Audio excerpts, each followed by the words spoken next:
Imagine being told you were too ugly to belong and believing it, hiding from cameras, shrinking yourself into the background. Now imagine growing up to become the face of Versace, Chanel, and Victoria's Secret, then, at the height of it all, disappearing. It sounds like a great movie plot, but it's the real story of Yasmeen Ghauri, the first South Asian supermodel, the woman who redefined beauty on the world stage, and the one who chose peace over fame. But behind the magazine covers and runway lights, there was another story unfolding, one the cameras never captured. Yasmeen Ghauri was born on March 23, 1971, in Montreal, the daughter of a German mother and a Pakistani father who served as an imam. Her childhood was shaped by strict expectations where obedience, modesty, and devotion to faith guided every part of daily life. At school, Yasmeen found no refuge. Her brown skin made her stand out among her mostly white classmates, and the cruelty she faced came early and often. Speaking years later in a documentary, she recalled, They used to call me, chocolate cake face and, kind of hideous things, and the usual model problems, skinny, gawky, kind of ugly. These early experiences taught her that it was often easier to disappear than to be seen. By the time she turned 12, Yasmeen had stopped appearing in family photos. She hated the sight of herself frozen in images, uncomfortable with what she had been taught to believe was wrong. In interviews years later, she reflected on how few pictures exist from her teenage years, a stretch of time where she simply refused to be captured on camera. Even as an adult, when her mother asked for photographs, Yasmeen would respond with a quiet certainty. If you wanted to see her, you would have to find her on a magazine cover. Long before she became the face of global fashion, Yasmeen had already mastered the art of slipping out of sight. Yasmeen had spent most of her childhood trying to disappear, but the world had other plans for her. At 17, she was spending her afternoons behind the counter at a McDonald's in Montreal. She wore a paper hat, smiled at customers, and handed out food trays, never imagining that anyone would stop and see something more. But one day, a local hairdresser named Edward Zachariah did. He saw past the uniform, past the fluorescent lights, and told her something no one else had dared to say. She should be a model. With nothing to lose, Yasmeen said yes. She signed with a local agency and waited for the doors to open. But Montreal's fashion world wasn't ready for her. They did not know what to do with a girl who didn't fit their narrow ideal of beauty. Being ethnic, when I started in Montreal, I didn't really work. No one, I had 6 bookings, I think, from the time that I spent in Canada, because nobody understood my look. The rejection was a clear message. She did not belong. Yasmeen could have given up. She could have stayed in the shadows. Instead, she made a decision that would change everything. She packed her bags and moved to New York City. There, the rules were different.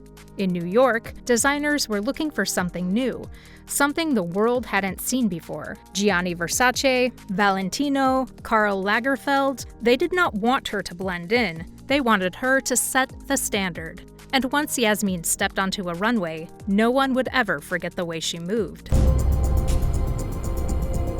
There was a model by the name of Yasmeen Ghauri. Now, people that know fashion in the 90s, Yasmeen had the walk of life. It was 1991, Paris, a Versace show. The room was already electric. The kind of crowd where the photographers bark names and flashbulbs pop up even before the model steps out. Then Yasmeen turned the corner.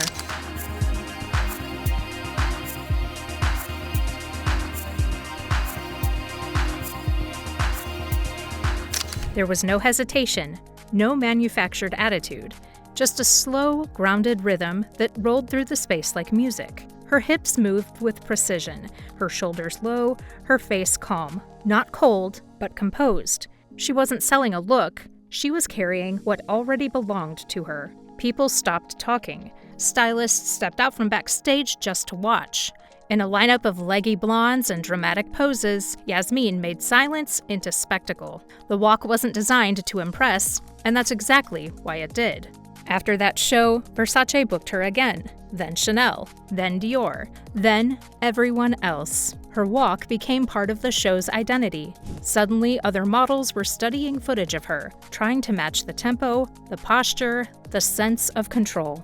Runway shows that used to feel like rehearsed theater started shifting towards something cooler, more modern, and more real. Fashion had always been visual, but Yasmeen made it visceral. In a matter of seasons, she had gone from the girl no one booked in Montreal to the one everyone tried to copy. And yet, despite their best efforts, the way she walked belonged to no one but her. As Yasmeen's fame grew, the fashion industry began expecting her to fit neatly into the image they had prepared. A model who would quietly allow herself to be styled, presented, and directed. But Yasmeen had learned early that giving up control over her own image was never something she could afford. Backstage at runway shows, instead of waiting passively for makeup artists and stylists to determine how she should look, Yasmeen often arrived prepared with her own makeup kit. She carefully adjusted her foundation and shadows, making subtle changes to ensure her face looked exactly as she intended under the stage lights. Some people noticed and wondered why. Was this just coincidence? Or was it something else? Yasmeen knew exactly what it was. It was about protecting herself. The fashion industry, for all its glamour, was quick to shape models into something that suited its own vision, rather than their own. Yasmeen had spent years working to find her place. She wasn't willing to surrender it now. Her insistence on maintaining control over her image sometimes left people confused. A model who took charge of her appearance could be seen as particular, or maybe even difficult. But Yasmeen understood that the labels didn't matter. What mattered was the clarity of her own purpose and the assurance that the image presented to the world was hers alone. This determination was exactly what would later allow her to make a choice no one saw coming. Because Yasmeen wasn't just modeling clothes. She was building something stronger, a sense of herself that didn't depend on applause, fame, or anyone else's approval.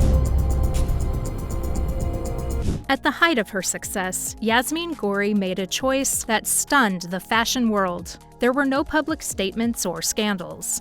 One day, she simply stopped appearing on runways, stopped showing up on magazine covers, and stepped out of the spotlight entirely. Even in her busiest years as a model, Yasmeen had protected her private life. She preferred spending her evenings at home rather than attending glamorous parties or high-profile events. At the center of fashion's most dazzling moments, she longed for something that felt more real, something that cameras and crowds couldn't provide. In 1997, still firmly at the top of her career, Yasmeen made the decision to leave modeling behind. She withdrew from the public eye, dedicating herself instead to family and the kind of life she had missed during years spent traveling and working nonstop. Modeling had given her many things, but it had also prevented her from discovering who she was without the industry defining her. Yasmeen later explained in interviews that she'd gone straight from adolescence into a whirlwind career without ever taking the time to understand what she truly wanted from life. Her choice to walk away at the peak of her fame challenged the fashion industry's fundamental assumptions. In a culture where success was measured by visibility and endless applause, Yasmeen chose authenticity and self-awareness instead. She demonstrated that stepping away could hold even more power than stepping forward into fame. Today, Yasmeen remains largely out of the public eye, living a life focused on family and personal fulfillment. Yet her decision continues to resonate, reminding anyone paying attention that real strength sometimes means choosing yourself over everything else, even fame. Could you have done the same?